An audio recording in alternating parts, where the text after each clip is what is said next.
So, welcome back to Learning Partner. This is the second episode where we are going to discuss the file structure. So, in the previous episode, we have seen कि project कैसे create करता है, Node.js कैसे install करता है, Angular CLI कैसे install करते हैं, project run कैसे करते हैं, just basic things. Correct? Now, अब जब हमने Angular का project create कर रहा है, तो जब हम project बोलते हैं तो project में बहुत सारी files होती है. It's not like just HTML file है एक और उसको हम लाइव सर्वर से या उस पर्टिकुलर फाइल को ओपन कर रहे हैं. It's a project, we have to compile it. Okay, so there are so many files also and each file has some importance also. So what are the important major files we have, so that we are going to discuss. So अगर आप देखो, हमने project create करने के बाद ये structure हमें मिल जाता है. अब एसआरसी फोल्डर के बाहर, मतलब ये जो टॉप डायरेक्टरी है मेरी, यहाँ पे कौन सी फाइल है? सबसे पहले फाइल है पैकेज डॉट जेसन. अब पैकेज डॉट जेसन मेरी फाइल है. पैकेज एक नाम कंसिडर करो. पैकेज मतलब समथिंग विच हैज, एक बंडल बना जाता है जहां में बहुत सारी चीजें होती है. ओके, सो उसे हम पैकेज कहते हैं. अब ये पैकेजेस कहाँ से आते हैं?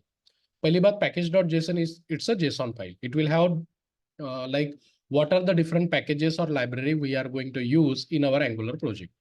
जो भी Angular project में हम पैकेजेस या कोई लाइब्रेरी यूज करने वाले, उन सब की एंट्री हमें यहाँ पे करनी पड़ती है. देखो, जो भी ये कुछ डिफॉल्ट पैकेजेस अपने आप आ जाते हैं. दिख रहा है animation, common, compiler, RxJS, TSLib, zone.js along with its version. अब ये पैकेजेस कहाँ से आते हैं? सो ये पैकेजेस आते हैं हमारे npm से. npm सिंपली npm.js.com सर्च करो. अब यहाँ का कोई एक पैकेज सर्च करके देखते हैं. जैसे मैंने ये एंगुलर स्लैश राउटर, ये वाला पैकेज का नाम, इसको मैं अगर मैं सर्च करता हूँ, देखो दिख रहा है. कौन मेंटेन कर रहा है? गूगल. सो इसको मैं अगर ओपन करता हूँ तो लेटेस्ट वर्जन देखते हैं, 18.0.2 2 days ago आया है. सो ये 18.0.0 है, क्योंकि कंटिन्यूअसली अपडेट होते रहता है. मेरे पास 18.0 है. ठीक है. सो ये मेरा पैकेजेस है. सो कुछ ये जो जहाँ पे भी पैकेज डॉट जेसन में जितने भी आप पैकेजेस देख रहे हो ना, वो कहाँ से डाउनलोड होते हैं? एनपीएम से. और वो कहाँ डाउनलोड होते हैं? तो ये नोड मॉड्यूल फोल्डर में. जब हम एनपीएम इंस्टॉल करते हैं या फिर पहले बार प्रोजेक्ट सेटअप करते हैं ना, सो वो जो प्रोसेस चल रही थी इंस्टॉलिंग नोड मॉड्यूल, सो वो क्या करता है? पैकेज डॉट जेसन को रीड करता है. जो जो पैकेजेस मिलते हैं ना, उसको ये इंस्टॉल करते हुए जाता है. अब यहाँ पे भी दो सेक्शन है. हाँ, one more thing, package dot Jason में आप आपका प्रोजेक्ट का नाम वर्जन दे सकते हो. दिख रहा है, स्टार्टिंग विद 0.0, फिर 0.1, 0.0.1, 0.0.2, like that you keep on increasing. और यहाँ पे आप कुछ स्क्रिप्ट भी रख सकते हो. ये बेसिक स्क्रिप्ट दी जाती है. उसके बाद यहाँ पे देखो, डिपेंडेंसी और डेव डिपेंडेंसी, यहाँ पे दो सेक्शन है. अब दोनों सेक्शन में पैकेजेस ही दिख रहे हैं, बट अभी इनका डिफरेंस क्या है?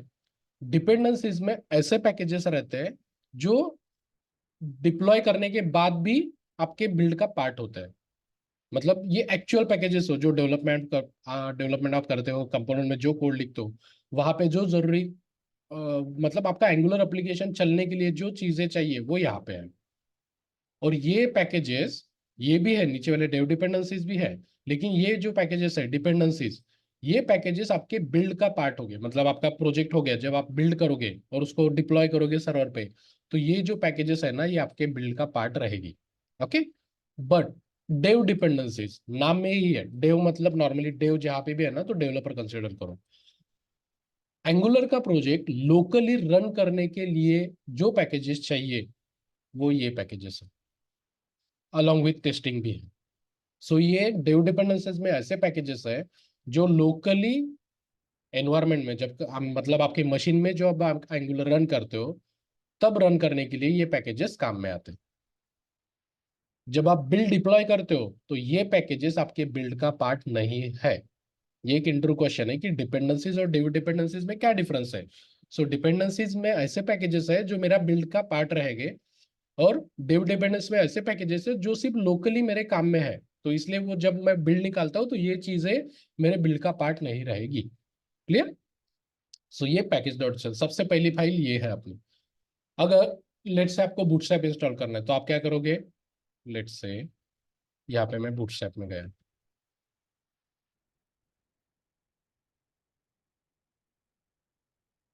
बूटस्ट्रैप. अगर मुझे बूटस्ट्रैप इंस्टॉल करना है, तो मेरे बूटस्ट्रैप का पैकेज का नाम ये बूटस्ट्रैप. कुछ तो भी गलत किया अपन ने. बूटस्ट्रैप ठीक है, ये मेरा पैकेज का नाम हो गया। और उसके बाद लेटेस्ट वर्जन क्या है, 5.3.3। अगर आपको ये इंस्टॉल करना है तो ये कॉपी करो, ये जो कमांड दिख रहा है npm i bootstrap, यहाँ पे क्लिक करो, कॉपी हो जाएगी। नया टर्मिनल ओपन करो और उसके बाद ये कमांड यहाँ पे कर दो, एंटर कर दो। जैसे ये अभी मैं कर नहीं रहा हूँ, जैसे ये हो जाएगा ना, एक एंट्री बूटस्ट्रैप की यहाँ पे आ जाएगी। जो भी लेटेस्ट पैकेज अपन इंस्टॉल करते हैं, जो भी पैकेजेस यहाँ पे हम इंस्टॉल करते हैं ना, उन सारी पैकेजेस की एंट्री यहाँ पे अपने आप ऐड हो जाती है। ओके, सो ये package dot JSON.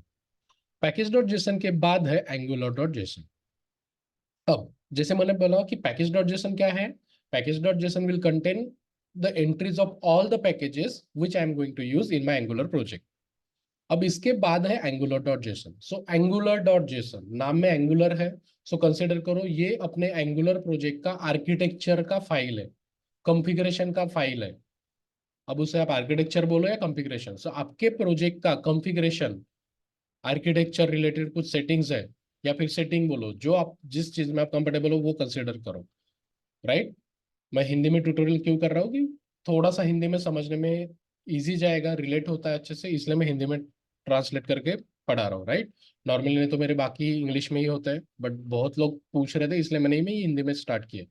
So project का सेटिंग बोलो, या फिर प्रोजेक्ट का कॉन्फ़िगरेशन बोलो, या फिर आर्किटेक्चर का कुछ सेटिंग करना है वो बोलो। सो मेरे प्रोजेक्ट का आर्किटेक्ट, मेरे प्रोजेक्ट की setting, project related, overall project related setting कहाँ पे रहेगी, एंगुलर डॉट जेसन में। अब यहाँ पे दो तीन चीजें बता देता हूँ। जैसे आपको सबको पता है कि एंगुलर क्या है, सिंगल पेज एप्लीकेशन है। अब सिंगल पेज एप्लीकेशन मतलब एक ही एचटीएमएल का पेज रहेगा, वो हमेशा ऑन रहेगा। सो वो एचटीएमएल का पेज रहेगा एसआरसी फोल्डर के अंदर, ये दिख रहा है, इंडेक्स डॉट एचटीएमएल। सो इसकी एंट्री यहाँ पे है, देखो। मतलब मेरे एंगुलर का सिंगल जो पेज है वो कौन सा है, सो यहाँ पे। सो यहाँ पे कभी कभी इंटरव्यूअर क्या पूछते हैं कि इंडेक्स डॉट एचटीएमएल को मैं चेंज कर सकता हूँ क्या। हाँ, यहाँ पे चेंज करो फाइल का नाम, लेकिन वो फाइल का नाम आपको यहाँ पे देना है। ओके, उसके बाद यहाँ पे देखो मेन डॉट टीएस भी दिखा है। सो मेन डॉट टीएस ये जो फाइल है ना, और एक इंटरव्यू का क्वेश्चन होता है कि जब मेरा एंगुलर का एप्लीकेशन स्टार्ट होता है तो सबसे पहले कौन सी फाइल एग्जीक्यूट होती है, सो अपनी मेन डॉट टीएस एग्जीक्यूट होती है। ओके, सो उसका भी एंट्री यहाँ पे है कि मेरी एंगुलर की स्टार्टिंग पॉइंट कौन सी है, कौन सी फाइल है, मेन डॉट टीएस है। कोई इसको मेन डॉट टीएस की जगह इंडेक्स डॉट टीएस कर देता है, नाम चेंज कर सकते हो। जस्ट आपको कंफ्यूज करने के लिए, आपका कॉन्फिडेंस चेक करने के लिए ऐसे स्टूपिड क्वेश्चन पूछे जाते हैं। ओके, उसके बाद अगर आपने बूटस्ट्रैप इंस्टॉल किया तो उसका स्टाइल स्टेटमेंट यहाँ पे डालना पड़ेगा। जेएस यूज कर रहे हो कोई एक्सटर्नल, उसका स्टेटमेंट यहाँ पे डालना पड़ेगा। बिल्ड रिलेटेड, अगर आपको पर्टिकुलर कंपोनेंट में इतना ही स्पेसिफिक नंबर ऑफ लाइंस या इतना ही साइज का कोड लिखना है तो वो भी आप लिख सकते हो यहाँ पे। देख रहे हो, कंपोनेंट का स्टाइल लिख रहे हो, कंपोनेंट का ओवरऑल बिल्ड का साइज डिफाइन कर रहे हो। इससे अगर बिल्ड का साइज मतलब आपके प्रोजेक्ट जब बिल्ड बिल्ड निकालोगे उसका साइज अगर 1 MB से बढ़ा तो आपकी बिल्ड नहीं निकलेंगी, फिर आपको कंपोनेंट ब्रेक डाउन करने पड़ेंगे। सो सारी सेटिंग यहाँ पे होती है। सर्व, जब अपन सर्व करते हैं, राइट, एनजी सर्व करते हैं तो बाय डिफॉल्ट प्रोजेक्ट रन होता है 4200 पे। अगर आपको वो चेंज करना है तो आप यहाँ पे पोर्ट नंबर दे सकते हो। पोर्ट 4200 बाय डिफॉल्ट है, लेट से 4203। अगर आप एनजी सर्व करोगे तो आप प्रोजेक्ट कौन से पोर्ट पे रन होगा, 4203। राइट, ये सारी चीजें प्रोजेक्ट रिलेटेड है। उसके बाद टेस्टिंग रिलेटेड कुछ सेटिंग है, समझे। सो एंगुलर डॉट जेसन क्या है, मेरा प्रोजेक्ट का configuration related file. Okay, let's move on to next. So हमारी दो फाइल हो गई, package dot JSON, angular dot. अब उसके बाद है style dot C S S. अब ये style dot C S S क्या है, अब सॉरी ये मैंने कुछ किया था तो ये क्लास ऑलरेडी प्रेजेंट है। Style dot C S S मतलब ये मेरी ग्लोबल स्टाइल है। लेट्स से कंसिडर करो कुछ क्लासेस ऐसे हैं आपके सीएसएस के जो ओवरऑल प्रोजेक्ट यूज होने वाले हैं, तो आप ये यहाँ पे रखोगे। अगर कंपोनेंट स्पेसिफिक आप कुछ क्लासेस लिखने वाले हो तो वो कंपोनेंट में ही लिखो। अगर एक क्लास है कोई, वो एक ही कंपोनेंट में यूज होने वाला है तो उसको ग्लोबल में मत रखो, उसको उसी कंपोनेंट के अंदर डिक्लेयर करो। ग्लोबल स्टाइल, ऐसा क्लास जो हर एक कंपोनेंट में यूज होना है या फिर मोर देन वन कंपोनेंट में भी यूज होने वाला है तो आप ग्लोबल स्टाइल में रख सकते हो। ओके, सो ये मेरा ग्लोबल स्टाइल हो गया। अब उसके बाद है git ignore. Git ignore normally जब आपका प्रोजेक्ट रिपोजिटरी के साथ कनेक्टेड है तो ये जो फाइल देख रहे हो नोड मॉड्यूल, अब इसको मैं ओपन करता हूँ। सो यहाँ पे ऐसे फाइल्स और फोल्डर रखो जो आपको रिपोजिटरी में पुश नहीं करना है, जैसे ये नोड मॉड्यूल। अब नोड मॉड्यूल तो मेरे सिस्टम रिलेटेड है, ये नोड मॉड्यूल में इसका स्पेस दिखा देता हूँ कितना बड़ा स्पेस है। देखो ये काउंट ही होते जा रहा है, राइट। 246 MB का अभी तो ये कम हो चुका है, पहले और भी ज्यादा रहता था।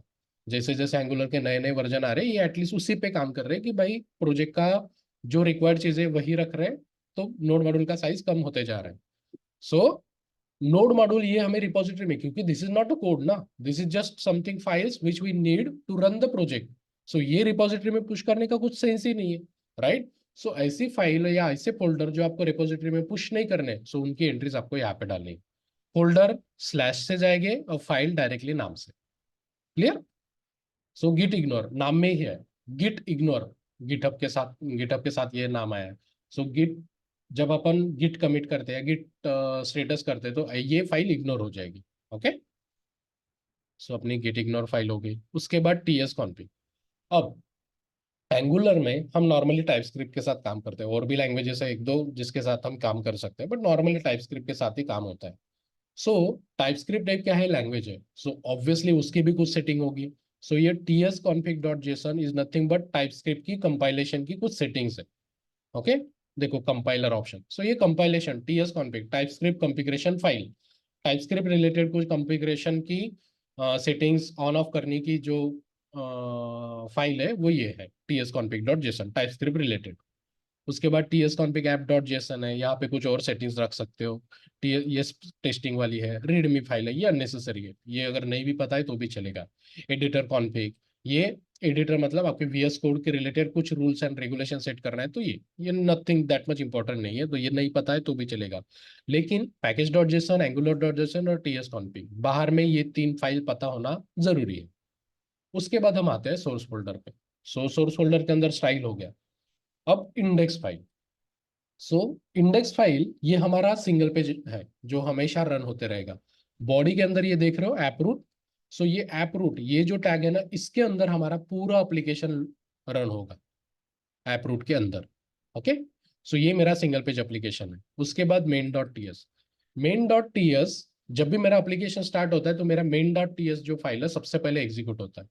यहाँ पे देखो बूटस्ट्रैप एप्लीकेशन। सो बूटस्ट्रैप आपका सीएसएस का बूटस्ट्रैप नहीं, बूटस्ट्रैपिंग एज इन आपने अगर इंजीनियरिंग बैकग्राउंड से हो तो आपका लैपटॉप जब स्टार्ट होता है ना, वहां पे भी बूटस्ट्रैपिंग प्रोसेस होती है। बूटस्ट्रैपिंग मतलब something, turning on something, application को स्टार्ट करना, उसके रिलेटेड बूटस्ट्रैपिंग वर्ड यूज होता है। सो बूटस्ट्रैप एप्लीकेशन, यहाँ पे देखो हमने क्या भेजा है, ऐप कंपोनेंट, और दूसरा पैरामीटर है ऐप कॉन्फिग। मतलब यहां से पता चल जाता है, सबसे पहले ये फाइल एग्जीक्यूट होती है और यहां से पता चल जाता है कि मेरा पैरेंट कंपोनेंट कौन सा है, ऐप कंपोनेंट, और मेरा ऐप कॉन्फिग कौन सा है। अभी यहाँ पे ऐप कॉन्फिग है, पहले जब ऐप मॉड्यूल था ना तो यहाँ पे ऐप मॉड्यूल भेजते थे। अब ऐप मॉड्यूल नहीं है, ऐप कॉन्फिग है, तो ऐप कॉन्फिग भेजते हैं। ठीक है। सो यहां से पता चलता है कि अभी एप्लीकेशन तो एग्जीक्यूट हो गया, एप्लीकेशन का ऑब्जेक्ट बन गया, अभी कौन सा पहला कंपोनेंट रन रन करना है, सो ऐप कंपोनेंट। अब यहाँ पे इंटरव्यू क्वेश्चन पूछा जाता है कि ऐप कंपोनेंट सबसे पहले क्यों लोड होता है, because in main dot TS we have specified that. Clear है। सो ये सारी फाइल एक बार जाके देखो, तब आपको पता चलेगा कि ये क्यों इंटरव्यू में क्यों ऐसे पूछे जाते हैं क्वेश्चन। क्योंकि किसी किसी प्रोजेक्ट में क्या होता है, ये ऐप कंपोनेंट नहीं दिखेगा, नाम कुछ चेंज कर देंगे, राइट। सो इसलिए वो स्टूपिड क्वेश्चन है, बट ये पूछते हैं। ओके। सो ये मेरा मेन डॉट टीएस हो गया, close it. Main dot TS होगा, इंडेक्स डॉट एचटीएमएल। सो ऊपर की ये सारी फाइल होगी। अब बची वाली फाइल है मेरी ऐप कॉन्फिग डॉट टीएस। अब ये जो फाइल है, सो पहले मेरे पास थी app dot module dot TS, मेरे पास मॉड्यूल फाइल थी। अब वो मैं मॉड्यूल फाइल निकल चुकी है, क्योंकि मेरे सारे कंपोनेंट्स क्या है, स्टैंड अलोन। हम आगे देखेंगे कि स्टैंड अलोन कंपोनेंट क्या है। अब मेरे सारे कंपोनेंट क्या है, स्टैंड अलोन। सो मुझे मॉड्यूल की जरूरत ही नहीं है, क्योंकि अगर मैं कंपोनेंट क्रिएट करता हूँ तो वो कंपोनेंट का मुझे कहीं पे रजिस्टर ही नहीं करना है। बाय डिफॉल्ट वो अकेला खुद ही है, स्टैंड अलोन है, उसको कहीं पे रजिस्टर होने की जरूरत नहीं है। जहां पे भी उसको यूज करना है उसको इंपोर्ट करो, यूज करो। ये एक स्ट्रक्चर है। ओके। सो ऐप कॉन्फिग ये ऐसी फाइल है जहां पे कुछ चीजें, जैसे सर्विसेज हो गया, एचटीटीपी क्लाइंट, कुछ चीजें हैं राउटर वाली चीजें, कुछ चीजें आप यहाँ पे प्रोवाइड कर सकते हो। ओके। जो ऐप मॉड्यूल में था ना, उसमें से कुछ ही चीजें प्रोवाइडर, ऐप मॉड्यूल में भी प्रोवाइडर था, डिक्लेरेशन था, इंपोर्ट था, डिक्लेरेशन और इंपोर्ट निकल गया। अब वो कंपोनेंट लेवल पे है, सो सिर्फ प्रोवाइडर यहाँ पे बचा है। ओके, सो ये ऐप कॉन्फ़िग हो गया। उसके बाद मेरा एक फाइल है app route dot T S. So ये मेरा पहले मॉड्यूल फाइल था, अब ये simple dot T S file है, और यहाँ पे मैं राउट का अरे क्रिएट करता हूँ, दैट्स इट। और उसके बाद मेरे कंपोनेंट है। Okay, so this is everything what you need to know. अब ये ऊपर के जो फोल्डर है ना, ये अपने काम के नहीं है, पब्लिक फोल्डर भी काम का नहीं है। यहाँ पे नॉर्मली हमारा फेविकॉन, आइकॉन, इमेजेस ये सब रखते हैं। नोड मॉड्यूल जब आप npm इंस्टॉल करते हो तो सारी जो लाइब्रेरीज है ना यहाँ पे इंस्टॉल हो जाती है, डॉट एंगुलर कैचे के लिए, और वीएस कोड का कुछ है तो वो। ओके, सो ये सारे फाइल्स एंड स्ट्रक्चर है जो आपको बेसिकली पता होने चाहिए। सो अगेन इंपॉर्टेंट क्या है, package dot JSON, angular dot JSON, TS config, style, main dot TS, index dot HTML बाहर में, और अंदर में ऐप कॉन्फिग और ऐप राउट, बाकी तो कंपोनेंट ही है आप। Okay, so that's it. Next video में हम कंपोनेंट डिस्कस करेंगे, likewise topic will goes on. So if you are new, please do like and subscribe.